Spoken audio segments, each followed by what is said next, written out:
Good morning, everyone. Good morning.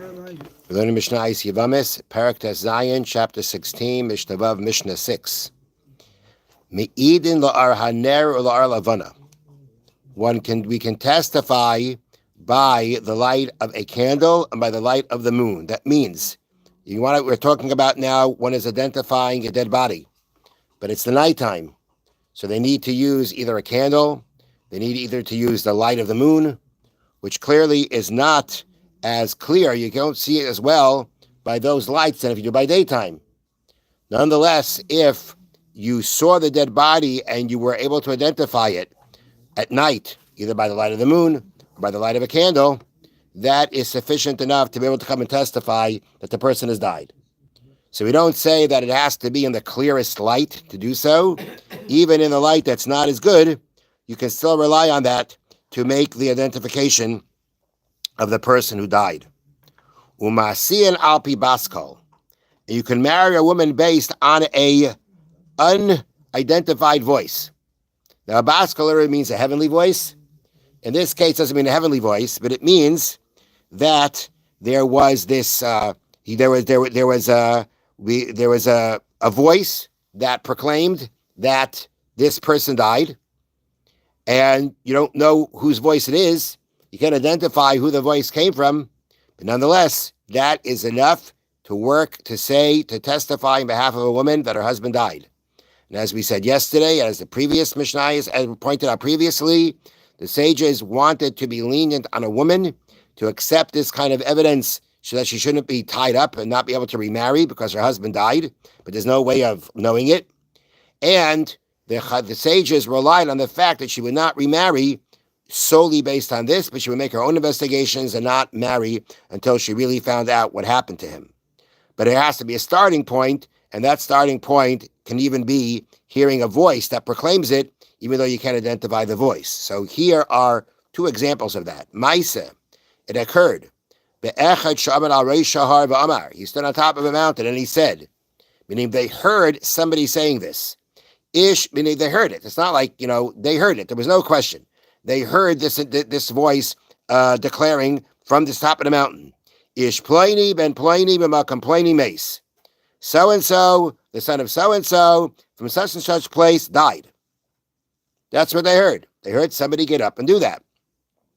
Holchu, they went, v'leimatsu shamadim. They didn't find anybody there.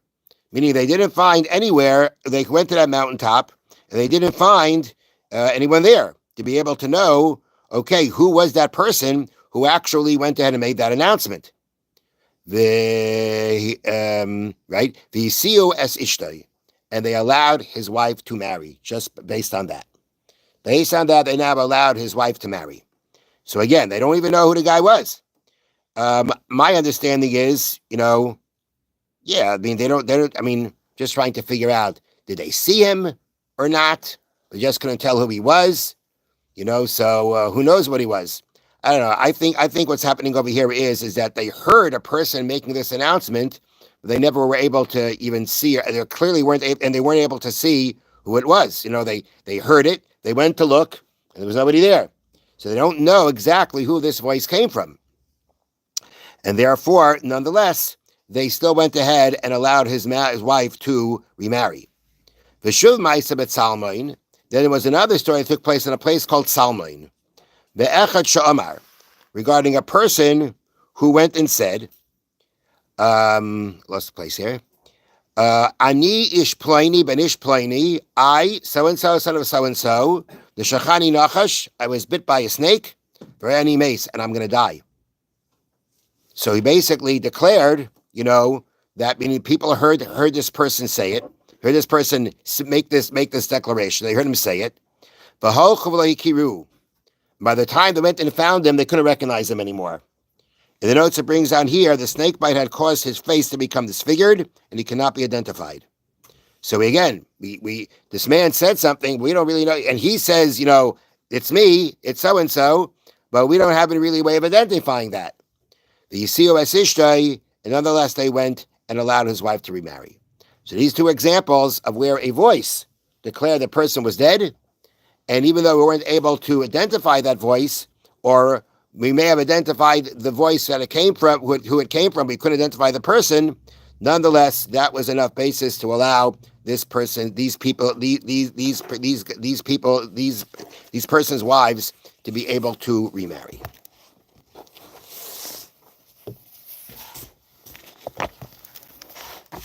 Okay.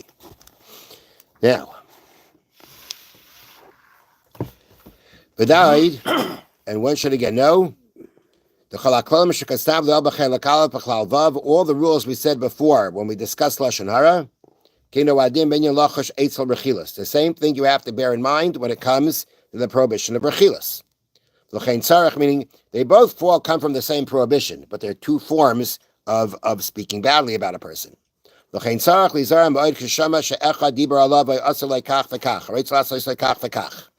you hear, you have to be very careful that when you hear that someone said this about you, did this to you, wants to do this to you, you're not allowed to believe it. You can only take it into account. Have a suspicion. Which is for the purposes of guarding yourself, protecting yourself. And it shouldn't even be a doubt. This is very interesting the way the Chaim lays this out. It shouldn't even be a doubt. Because until now, we always keep a person in their cheskes kashrus. That means in their status of acting properly, of being kosher, of not doing something bad, about living a proper life. And therefore, your attitude has to be that probably, that the assumption should be that he didn't do this. And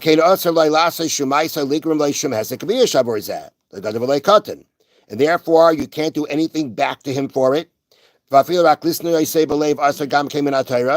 you certainly cannot hate him for it.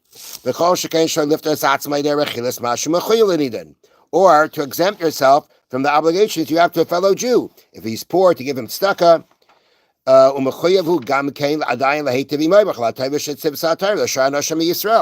have to treat him like a fellow Jew. You have to act with him like a regular fellow Jew. But because his status, how we look at him, hasn't changed just based on this. And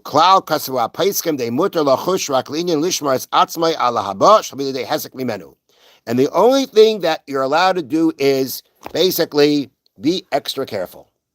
Be extra precautious. Be precautious. You have to assume the person didn't do anything wrong to you. He's not planning on doing something wrong to you. When you look at the person, you have to see the person as a person who is innocent.